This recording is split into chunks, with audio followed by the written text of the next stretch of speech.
बात है कि हमारे बीच बीपीएससी जॉबर श्री सुनील कुमार जी, हम सबके आन बान और वैशाली के शान, हमारे बीच हैं। मैं Anil Kumar Jyotsna princess Singh nursery teacher training संस्थान परिवार की ओर से सर का स्वागत करते हैं एवं आभार प्रकट करते हैं। सर को, सुधीर सर को अवगत कराना चाहूंगा कि सर ये 2014 में ये संस्थान की स्थापना हुआ था। मैं इससे पहले बीएसएनएल में नौकरी करता था और 2014 में जब शिक्षा विभाग में मैं एज ए टीचर ज्वाइन किया तो हम जब यहाँ पे गांव में मेरा रहना बहुत कम हुआ है, मेरा एजुकेशन भी बनारस से है, तो हम जब यहाँ आए तो देखें कि यहाँ कंप्यूटर एजुकेशन सर दूर दूर तक गांव में नहीं हुआ करता था। तो मेरा एक सोच आया कि क्यों ना हम बच्चों को गांव में कंप्यूटर शिक्षा के लिए कोई केंद्र खोले। और उसके प्रयास में 2014 में ही डॉक्टर अरुण कुमार सिंह जो सांसद थे जहानाबाद के, उनके कर कमलों से पहली बार इस संस्थान का उद्घाटन किया गया। और हमारे आसपास बहुत सारे जो गार्जियन, अभिभावक, स्थानीय अभिभावक के सहयोग से पिछले 8 साल से शिक्षा के क्षेत्र में हम लोगों ने घर घर तक कंप्यूटर शिक्षा पहुंचाने का काम किया। बीच बीच में इसी साल मार्च में डॉक्टर रंजीत कुमार सिंह जो आईएएस है, हमारे देशनी के ही निवासी हैं, अभी पंचायती राज के डायरेक्टर हैं पूरे बिहार के, उनके कर कमलों से एक नए आधुनिक कंप्यूटर लैब का उद्घाटन हुआ। इससे पहले कई बार हम लोगों ने जब भी जब भी कल्चर एक्टिविटी करने का मौका मिला, केंद्रीय मिनिस्टर से लेके बिहार सरकार के मंत्री लोग यहाँ हर वर्ष अपना, जब भी किसी सर को हम लोग आग्रह किए तो शिक्षा के लिए हर कदम पर उन लोगों ने सहयोग किया, चाहे वो श्री उपेंद्र कुशवाहा जी हो, चाहे श्री शिवचंद्र राम जी हो। उनका हमेशा समय समय पे आगमन होते रहा है, मार्गदर्शन मिलते रहा है। हमारे कई शिक्षाविद जो स्थानीय हैं जैसे अमर सर हो गए, उनका भी मार्गदर्शन और बच्चों को सलाह मिलते रहता है कि हम किस प्रकार की शिक्षा दे जो समाज की नई दिशा की ओर ले जाए। और इसी के कड़ी में पहले सिर्फ कंप्यूटर की शिक्षा हम लोग यहाँ दिया करते थे, आगे चलकर हम लोगों ने यहाँ पे कंपटीशन का शिक्षा स्टार्ट किया। साथ ही साइंस का, अपने बिहार में एक सिस्टम है सर कि इंटर साइंस का पढ़ाई हर जगह मिलता है, लेकिन इंटर आर्ट्स वाले बच्चे को हेतु दृष्टि और उसके लिए कोई शिक्षा का प्रावधान हमारे ग्रामीण इलाके में नहीं था। हम लोगों ने 2016 में जब बिहार यूनिवर्सिटी के head of department Pankaj Roy ji आए थे तो उनके हाथों से हम लोगों ने पहली बार इंटर आर्ट्स की क्लासेस का भी यहाँ बच्चों के लिए, स्थानीय बच्चों के लिए व्यवस्था किया। और पिछले 3 साल में जिला लेवल पर, जिला स्तर पर हमारे इसी संस्थान के बच्चों ने सर टॉप करके दिखाया है। तो ये हमारे लिए अचीवमेंट की, बिना कुछ किए जय जयकार नहीं होता और हिम्मत रखने वालों को कभी हार नहीं। बुलाना चाहेंगे विनीत सर, प्लीज आप आए और अपनी मार्गदर्शन बच्चों को दे। एक्चुअली आज तो सुनना है आप लोगों को सुधीर सर को, मैं सबसे ज़्यादा समय नहीं लूँगा, मुझे ज़्यादा कुछ बोलना भी नहीं आज मैं चाहूँगा कि ज़्यादा से ज़्यादा सुधीर सर को सुने आप लोग, क्योंकि हमारे चीफ गेस्ट हैं, आप लोगों को बेहतर मोटिवेट कर सकते हैं। लेकिन मैं इतना ही कहना चाहता हूँ कि कभी हमको ये नहीं सोचना है कि हम पटना रह के नहीं पढ़ सकते, हाजीपुर रह के नहीं पढ़ सकते या दिल्ली नहीं जा सकते तो हम कुछ नहीं कर सकते।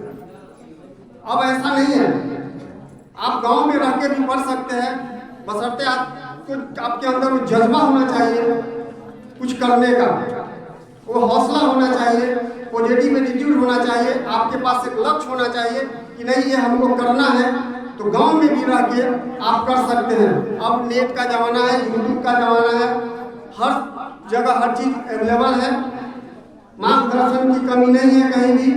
और गांव में रहते हुए, गांव से पढ़ के बीपीएससी टॉप करके किए वो मिसाल आपके सामने है। ऐसा नहीं है कि इन्होंने बचपन में कहीं दिल्ली रह के पढ़ा या कहीं पढ़ा, मैट्रिक तक इन्होंने महुआ में ही पढ़ाई की है।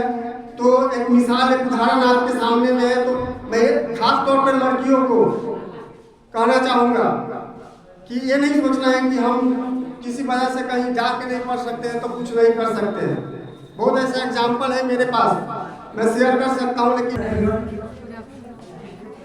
तो मुझे मौका मिला है कि मैं शैक्षणिक संस्थान में आकर स्टूडेंट्स के बीच, और बहुत टीचर्स भी हैं, तो टीचर्स का मैं बहुत ज़्यादा फ़ैन रहता हूँ, क्योंकि मैंने भी बहुत 2 साल तक पढ़ाया है। और जो हमारे गांव की जो हालत है, ठीक है, मैं बहुत बड़ा मोटिवेटर नहीं, मैं पहले ही बताया था कि तो मैं बहुत ज़्यादा बड़ा लेक्चर नहीं दूंगा।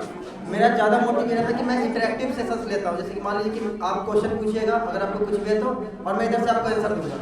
लंबे लंबे भाषण वो मेरे से नहीं हो पाता, क्योंकि अभी तक जो भी है मैं ऐसा नहीं कर पा रहा हूँ। तो आप इंटरेक्टिव क्लास है, बट मैं थोड़ा सा ऐसे ही शेयर करता हूँ।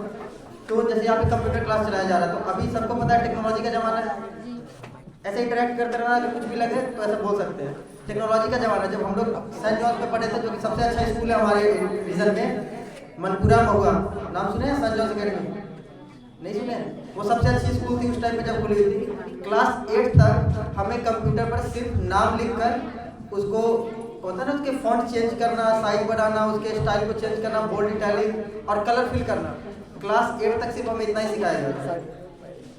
कुछ भी नहीं आता था टेक्नोलॉजी के नाम पे, बस ऐसे ही हमें सिर्फ ये था कि कलर चेंज करना है। तो एक अच्छी बात है कि यहाँ पे हम कंप्यूटर सीख रहे हैं। उसके अलावा कुछ नहीं था, MS एक्सेल चलाना नहीं आता था, वर्ड यूज़ करना नहीं आता था, कुछ भी नहीं आता था। उस टाइम मोबाइल भी कम ही होता था लोगों के पास, और लैपटॉप तो बड़ी दूर की बात थी। तो एक अच्छी बात है कि यहाँ पे स्टेप लिया जा रहा है कि अब हमें कंप्यूटर सिखाया जा रहा है, क्योंकि अब आर्टिफिशियल इंटेलिजेंस, मशीन लर्निंग, ये सब जो नई चीज़ें हैं वो ऐसे टेक्नोलॉजी पे ही होंगी। अभी देख रहे हैं, पहले पैसे कैश में डील करते थे, अभी UPI से बात करते हैं। तो UPI चलाना भी आना चाहिए। तो अच्छी बात है कि आप टेक्नोलॉजी से भी कर रहे हो, बट उसका अच्छा यूज़ करें, पहले तो ये है।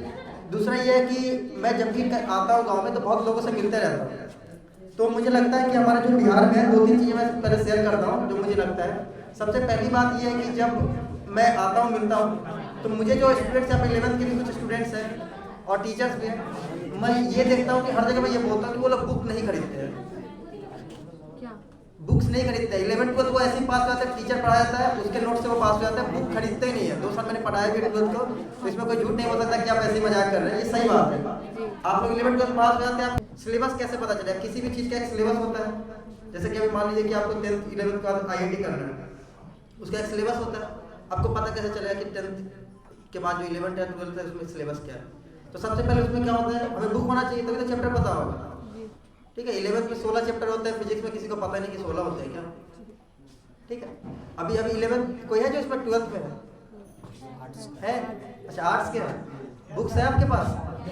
ठीक है, मिल रहा है तो फ्री में मिल रहा है तो अच्छी बात है, उसका यूज़ करें।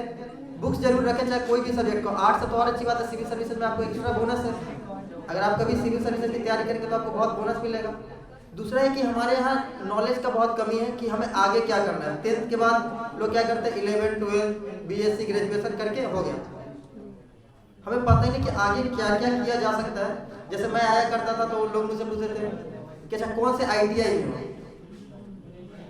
गांव के लोग पूछते, जब मैं अपने गांव जाता हूँ, भरतपुर गांव है, तो उस रीजन में पूछते थे कि कौन से ITI में।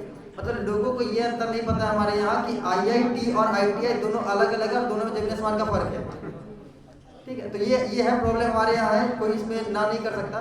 ठीक है, तो ये सब हमें कैसे मिलेगा? जैसे नेट है हमारे पास, हम इसको पॉजिटिव यूज़ करेंगे, अच्छे यूज़ में। आप कुछ भी गूगल करो, आपको सब कुछ आ जाता है। आप भरोसा नहीं करोगे, मेरा कुछ भी मशीन खराब होता है, अभी TV खराब होता है, मैं YouTube पे डालता हूँ कि ये चीज़ प्रॉब्लम हो रहा है, वो YouTube पे सोल्यूशन दे देते हैं, मैं खोल के खुद ही बना लेता हूँ उसको घर पे। अब कुछ भी प्रिंटर खराब होता है, मैं ऐसे ओपन करके उसको बना लेता हूँ। आप YouTube पे डाल कर देखिए, सब कुछ मिल जाएगा। कुछ भी टॉपिक में आपको प्रॉब्लम हो रहा है, आप गूगल टाइप कीजिए, YouTube पे डालिए, आपको सारी इन्फॉर्मेशन मिल जाएंगे। और आप हो सकता है एक से ज़्यादा जगह से मिल जाए, तो एक तो अच्छा सोर्स देखिए, वहाँ से पढ़ाई कीजिए। ठीक है, और टीचर्स हैं तो टीचर्स को मैं एक यही बात बोलूँगा कि कभी भी सैलरी अच्छी बात है, मिल रही है, बट वो सैलरी के लिए ना करें और सिर्फ टीचिंग पर ना रुके। अगर आपको टाइम मिलता है, जैसे कि अभी आपके सामने एग्जाम्पल है, विपिन सर आए थे मेरे यहाँ भी, तो हम भी पूछे कि सर आप कैसे टाइम निकालते हो एक्स्ट्रा, कि इसके अलावा आप कैसे कर पाते हो जॉब के बाद भी कुछ लोगों के लिए कैसे कर पाते हो? क्योंकि मेरा भी ये है कि अगर मैं जॉब करता हूँ तो मैं टीचिंग एजुकेशन को लेकर कुछ ना कुछ तो जरूर करना पसंद करूँगा। देखते हैं कि आगे क्या होता है, बट ये मेरा है कि मैं एजुकेशन के लिए कुछ ना कुछ करूँ आगे जाकर। ठीक है, लाइफ में कभी फ्रस्ट्रेट नहीं होना है। ठीक है, बहुत बार होता है कि तो फ्रस्ट्रेशन कब नहीं आएगा, आपके हमेशा ऐसा होना चाहिए 4-5 मेंबर आपके ऐसा होना चाहिए जिससे आप हमेशा कांटेक्ट करो। जैसे 2 मेरे दोस्त आए हुए थे, ठीक है, तो मैं हमेशा जब भी फ्रस्ट्रेट होता हूँ, मैं फ्रेंड्स को कॉल करता हूँ या फिर घर पे कॉल करता हूँ, क्योंकि लाइफ में क्या बहुत बार सक्सीड नहीं करोगे। जैसे मैंने क्लास 6 में सैनिक स्कूल का एग्जाम दिया था, उसमें फेल हो गया, खूब रोया, 2 दिन डिप्रेस हुआ, फिर ठीक हो गया, फिर नॉर्मल। तो ये आपको जो नॉर्मल है, जितनी जल्दी आप आओगे उतना ज़्यादा बेटर है, ठीक है। फिर उसके बाद अभी मैंने यूपीएससी दिया था पहला। यूपीएससी जानते हैं सब लोग, जानते ना? तो उसमें मैं पहली बार मेरा नहीं हुआ था, फिर मैं डिप्रेस हो गया था कि यार बहुत ज़्यादा पढ़ा था और फिर नहीं हुआ। तो ये तो होती रहती है, क्योंकि आप जितना पढ़ रहे हो सकता है कि जो सामने वाले और लोग हैं वो उससे ज़्यादा पढ़ रहे होंगे, या हो सकता है उनका तरीका आपसे बेटर हो। तो जब मेरा ये कि जब मैं कहीं मोटिवेशनल लेक्चर में जाता हूँ तो मैं ये नहीं देखता कि उन्होंने क्या किया। एक होता है कि उन्होंने क्या किया, वो बताते हैं कि देखो मैंने ये किया, इसके बाद ऐसे कर लिया। मैं उनको इस बात पे ध्यान देता हूँ कि उन्होंने क्या नहीं किया। जैसे मान लीजिए किसी ने 3-4 अटेम्प्ट पे पास किया कोई एग्जाम, तो यूट्यूब पे बहुत वीडियोस रहते हैं, तो अपने ड्रॉबैक्स, कमियां बताते हैं कि मैं पहली बार में ये नहीं कर पाया। तो हमें उन कमियों को दूर करना है। जब अपनी गलती से मैंने बता दिया कि मैंने बहुत प्री पे बहुत फोकस किया है, प्री होता है पहला स्टेज, मेंस का कुछ लिखा ही नहीं, तो आपको क्या करना है कि वो जब कमी बता रहे हैं, क्योंकि हर एक का पढ़ने का स्टाइल अलग होता है। अब मैं बता दूंगा कि मैंने ऐसे ऐसे पढ़ा, आप वैसे नहीं पढ़ सकते, स्टाइल अलग है। बट जो मैंने गलती की है वो आप गलती ना करें। ये मेरा ये होता है कि अब मैं किसी भी मोटिवेशनल लेक्चर में आता हूँ तो मैं ये देखता हूँ कि सामने वाला बताते हैं, जैसे मान लीजिए मैंने एसएससी की तैयारी की, मेरे पहली बार में मैथ्स में स्कोर नहीं आया, फिर मैं दूसरी बार जा रहा हूँ, मैं फिर मैथ्स को छोड़ के जा रहा हूँ। तो ऐसे नहीं होता है। जो चीज़ आपको पिछली बार गलती आप कर चुके हैं उस गलती को ना करें।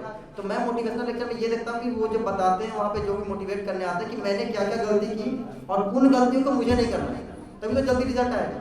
तो 2 चीज़ों से लोग आगे होते हैं। एक तो होता है कि एक्स्ट्राऑर्डिनरी माइंड होता है, और दूसरा होता है जो मेहनत करते हैं और सही डायरेक्शन में करते हैं। सिर्फ ऐसे मजदूरी और मेहनत में अलग अंतर है। मजदूरी है, मजदूर सबसे ज़्यादा काम करता है, और जो आईटी वाले प्रोफेशनल होते हैं वो क्या करते हैं, एसी में बैठ के काम करते हैं। सैलरी किसको ज़्यादा मिलता है? जो आईटी इंफॉर्मेशन टेक्नोलॉजी, जो कंप्यूटर आप लोग सीख रहे हैं, उनको ज़्यादा मिलता है। तो वो क्या कर रहे हैं, वो मजदूरी कर रहे हैं। उसमें यूज ब्रेन, अगर आप लेबर को ब्रेन के साथ यूज करेंगे तो ज़्यादा बेनिफिट होगा, ठीक है। और सबसे पहले आप लोग आपको जो भी करना है, जब 10th में है, अब तो जो लोग आगे चले गए हैं वो लोग 10th में क्या है, अभी से ही आप डिसाइड कीजिए कि आगे आपको करना क्या है। जो लोग जहाँ पे अभी से डिसाइड करिए आगे क्या करना है। बहुत लोग आप लोग टीचर्स हैं, आगे आपको मन करें कि हम भी सिविल सर्विसेज करें, तो बहुत लोग हैं जो वर्किंग होते हुए बहुत कुछ क्वालिफाई किए, यूपीएससी तक कर जाते हैं। और ऐसा नहीं है कि मतलब कि हम ऐसे ही बैठ के पढ़ेंगे तभी होगा। आप टीचर हैं, एक MS धोनी साहब ने मूवी देखी है, वो बोलता है ना, इतने में रुकने वाला नहीं है, ऐसा कुछ लाइन है, रुकना नहीं। अगर आपको जॉब लग गई, आप उससे थोड़ा भी बोला कि आप इससे ज़्यादा कर सकते हो, तो आप नेक्स्ट जॉब के लिए ट्राई करें। आपको लगता नहीं आप जॉब सेटिस्फेक्शन हो गया, मेरे पास पैसे आ रहे हैं, तो लोगों के लिए काम करेगा, बट रुकना नहीं है, हमेशा थोड़ा थोड़ा आगे करते जाना है, ठीक है। और सिविल सर्विसेज का जो एग्जाम होता है वो मुझे लगता है एकमात्र एग्जाम है जिसमें आपको दिमाग की जरूरत नहीं होती। अगर आप मेहनत करते हो और सही डायरेक्शन में करते हो, आपका सिलेक्शन होगा, कोई नहीं रोक सकता। ये अभी हम लिख के दे सकते हैं। आप लोग कोई कुछ भी बोलो, बहाना बना लो, चलो नहीं मेरा तो नहीं होगा, ये होगा। ये एक ऐसा एग्जाम, इसका नाम ये सिविल सर्विसेज। सिविल का मतलब क्या था, जनरल पब्लिक के लिए। आप किसी भी स्ट्रीम से हो, आर्ट से हो, साइंस से हो, कॉमर्स से हो, अगर आप 3-4 साल मेहनत करने के लिए तैयार हो, रोज मैं 8 घंटा दे दूंगा पढ़ाई में, ठीक है, तो आपका रिजल्ट कोई नहीं रोक सकता। भले आपको पहले अटेम्प्ट में ना हो, दूसरे में ना हो, 2-3 बार में तो हो ही जाना है। मैं मानता हूँ बहुत लोग बोलते नहीं आईआईटी भी बहुत मेहनत करके हो जाएगा, नहीं। एक आईआईटी एक ऐसा एग्जाम है जिसमें थोड़ा सा ब्रेन तो मांगता है, बट सिविल सर्विसेज बिल्कुल जो मेहनत करेगा उसका रिजल्ट आएगा ही आएगा, ठीक है। तो आप अगर अभी से आप कोई लोग सोच रहे हैं कि हमें सिविल सर्विसेज करना है, तो आप मेहनत करते रहे, सही डायरेक्शन में करें। यूट्यूब है या फिर जो भी लोग आपके बगल में सक्सेस किए हैं उनसे आप पूछें कि क्या नहीं करना है, क्या करना है, कैसे पढ़ना है, और वहाँ से थोड़ा आगे आएगा, ठीक है। मैं बहुत ज़्यादा फिर से कि मोटिवेट नहीं कर पाऊंगा। अगर किसी को कोई प्रॉब्लम है या फिर कोई डाउट है कि कैसे क्या करना चाहिए, बट ये है कि मिनिमम 8 आवर्स स्टडी रखें और बाकी 16 घंटे आपके हैं, 16 आवर्स आपके हैं, आपको जो मर्जी वो करें। अभी आप कोई लोग मुझे बाहर देखे होंगे, मैं बहुत स्पोर्ट्स बाइक से आया हूँ, कोई देखे हैं, ठीक है। तो मेरा ये है कि मैंने 8 घंटे पढ़ लिया, बाकी 16 घंटे मेरे हैं। आप वो 16 घंटे मेरा जो मर्जी वो करूँगा। आपको नेट यूज़ करना है, नेट यूज़ कीजिए। आपको सोना है, सोइए। जैसे मेरा फेवरेट काम है सोना, मुझे 2 घंटे मौका मिलेगा, मैं चद्दर तान के सो जाऊंगा, मेरा ये है। बट अगर वो 8 आवर्स है, वो कहीं नहीं जाना। मैंने रख लिया कि रात को 8 बजे से लेकर पहले 12 बजे तक पढ़ूंगा, फिर दिन में इतने टाइम में पढ़ूंगा। 8 आवर्स मेरा कंप्लीट होगा तभी मैं दूसरा काम करूंगा। किसी कारण से मैंने कभी एक दिन 6 घंटे पढ़ा, तो मैं अगले दिन चाहूंगा कि उसको 10 घंटे करके मेकअप कर लूँ, ठीक है। तो वो बोलते हैं कि हमें चाहिए कि एक 8 घंटे आपको पढ़ने पड़ेंगे। अब ये तो कोई गारंटी नहीं दे सकता कि पहली बार में क्रैक हो जाएगा। सर पढ़ने के लिए बैठे हैं और पढ़ाई नहीं होता। अच्छा, क्यों नहीं पढ़ाई होता, पहले ये हम तो क्या करते हैं, बुक लेके बैठ जाते हैं, फिर क्या करते हैं? नहीं सही, अच्छा क्वेश्चन है, जेन्युइन क्वेश्चन है, सब ज़्यादा लोगों के पास। तो क्या करते हैं जब बुक लेके सामने बैठ गए तो फिर करते क्या है? अगर मन नहीं किया पढ़ने का थोड़ी देर, क्या हुआ? तो सो जाओ, नींद आने का। तो सो जाओ, फिर 2 घंटे सो लिए मान लो, उसके बाद फिर से जग के फिर बुक लेके बैठ गए, फिर क्या होगा? फिर नींद आएगा। बस हो गया ना। बोले तो 8 घंटे आपने आप 8 घंटे पढ़ाई किया, बाकी आपके हैं, आप वो 8 घंटे कभी भी रख सकते हो। एक बार 2 घंटे का नींद ले लिया, हो गया, फिर नींद आएगा, फिर 2 घंटे का सो लेंगे, अभी 20 घंटे है ना बाकी, बस वो 8 घंटे पढ़ लें।